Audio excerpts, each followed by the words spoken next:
Alright guys, welcome back to the channel. So Emperor Lubu run, starting this run pretty soon. It's going to be on Sunday, and I figured I'd do a quick overview of this starting situation, starting date. Now, Romance 9, one of the things that makes Lubu more difficult in the older Romance titles is, of course, he doesn't have a high intelligence stat, and he's only got Chen Gong as an advisor, right? So right off the bat, one of the things that makes this very challenging is that although usually if you've played modern titles, you're used to Lubu just dominating and annihilating everybody easily. In this romance, and usually in 10, 11, same deal. The fact that we don't have a strong advisor, we have Chen Gong, right? But the fact that we don't have somebody who can stand up to Cao Cao's guys, his best advisors, his A tier and S tier guys, right? Means that it's like a huge weak point in our armor. Huge weak point. So even though Lubu's got, 100 war in this, 108 war with this with the Sky Halberd, 94 leadership, 25 intelligence is actually punishing in this game. In fact, it's brutal, okay? When you fight Cao Cao, when you fight the AI in Romance 9, they will hit you with ploys, specifically the mislead ploy, which makes your army turn back around. So basically, if you send 5 units to attack Cao Cao, there's a good chance that he's going to mislead some of them. So they're going to ignore their orders and start retreating back.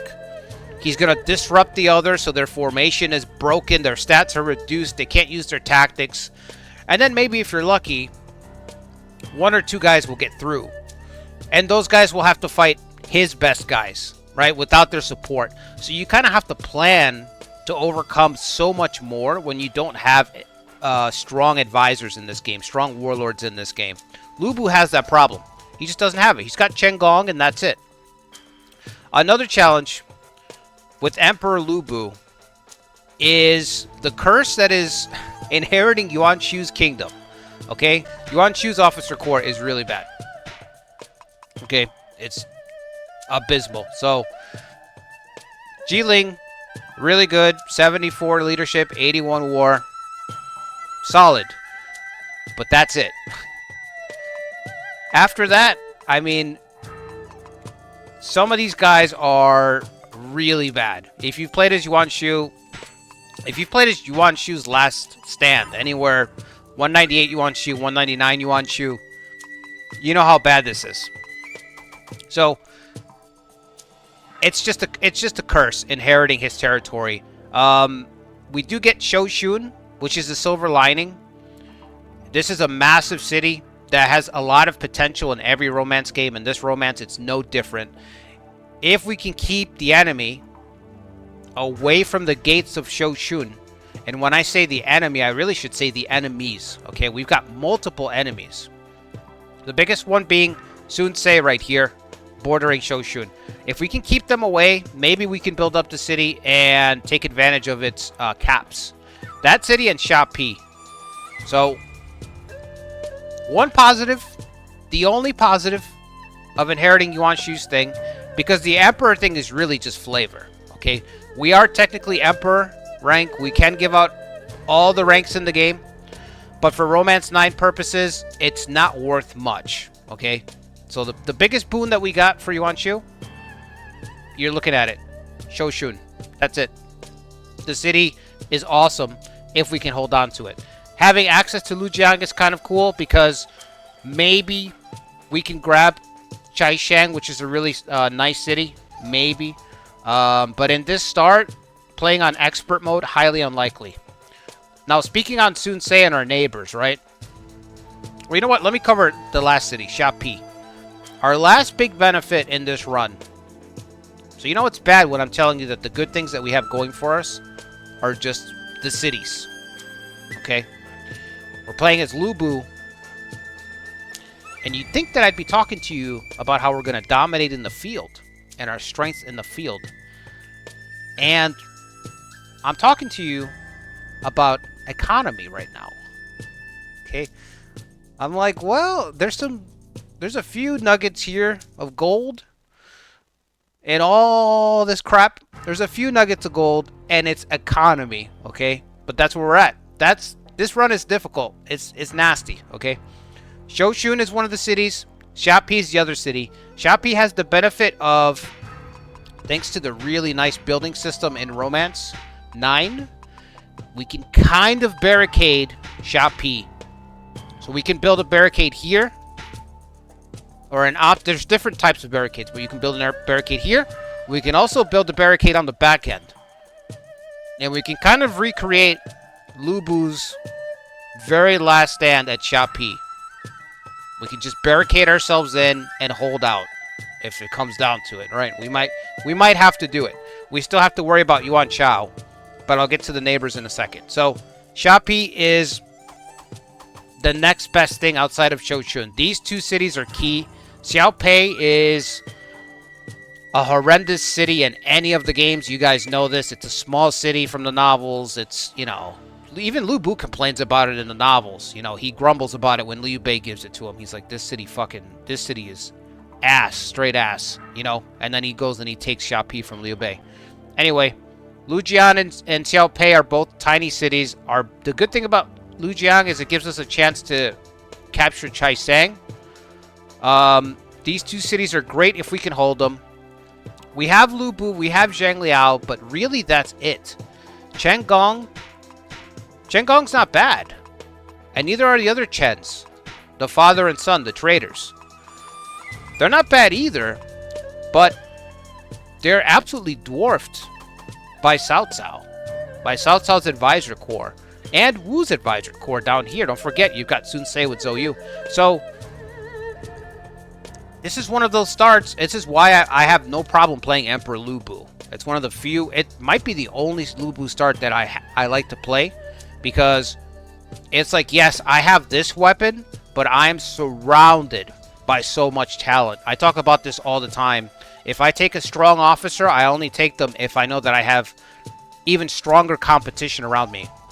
This is one of those starts where it's like, yeah, you have Lubu, but you are surrounded. So now let's get into the neighbors. I've already been talking about Cao Cao. I can't stress enough how much of a nightmare it is to fight Cao Cao in Romance 9. All we can do is try to hold out and grow in other directions. But the question is, where and what, okay? We've got Yuan Shao. You know what, let me get to Yuan Shao last, because he is kind of a looming threat. Liu Bei's got one city, okay? But he's got 30k already, expert mode. In expert mode, the AI gets more troops than you to start with. They just get inflated troop numbers. And I think their draft pool is even higher, so they can replace their first wave right away. So even if you overcome the first wave, if you can't put them down, then they're going to replace their troops right away. So Liu Bei, he is cornered. He only has, but he's got 30k. So a cornered Liu Bei still has more than I do in 3 territories. More soldiers. So blitzing him, very small chance of success, because he's still got Guan Yu and Zhang Fei with him.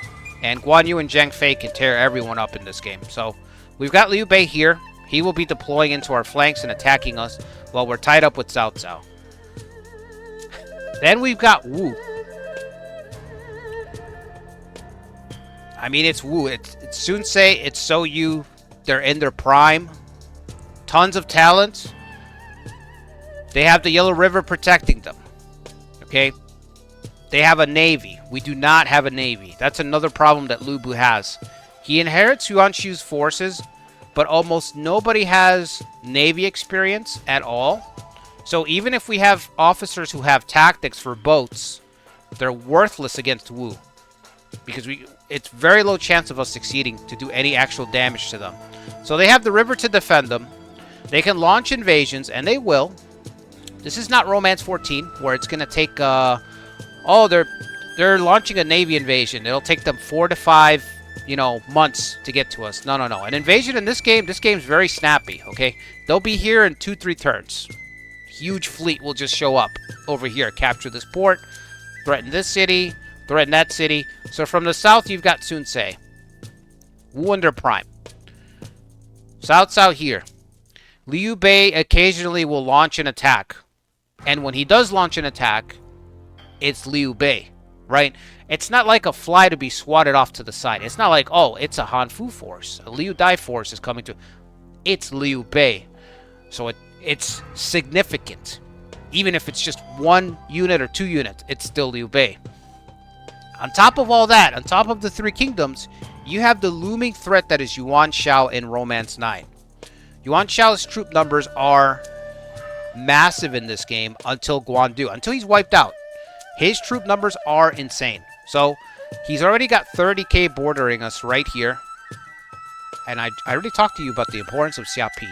Bro's got 30k right next to us already. Then he has the river. Again, rooting out the AI in this game is very difficult. You have to really plan to try to cripple a force. It takes real effort, because if not, they will come roaring back. Okay? So, Beihai's here, 30k. Ping Yuan's at 25k. And then his 2 big cities, non-P. Second biggest city in the north. And the biggest city, of course, Ye with 40k. Now, maybe Yuan Shao and Cao Cao will start fighting each other at some point. I know they're friendly at this start date. They're still on good terms, so the AI may not fight against each other. But Yuan Shao's troop numbers, just so you get an idea of the scaling. Cao Cao's got 81,000. That's a lot. 67,000 in his draft pool. We have 61,000 and 40k that we can draft. So Cao Cao has as many soldiers undrafted as we do drafted to start.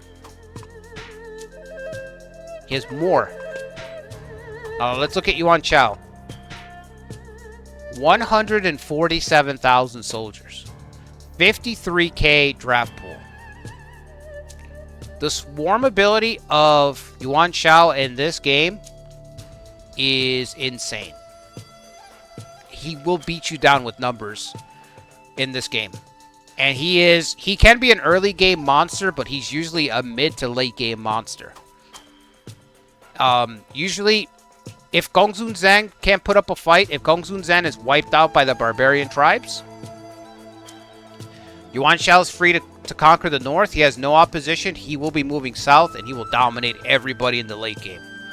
So, even if we get to the late game, let's say we can wipe out Liu Bei, maybe subdue the southern lands a little bit, hold off Cao Cao, there's a chance that, and this has happened to me before, Yuan Shao eventually comes down. You take your eye off the ball, and suddenly Yuan Shao's got 300,000 soldiers marching south of the river, and he just wipes everybody out. He just bulldozes through everybody, okay? So that's another problem, another late game problem. So against all this, like I said, our only pluses, the Emperor rank, just like Yuan Shu, just a title. Absolutely worthless, just a title.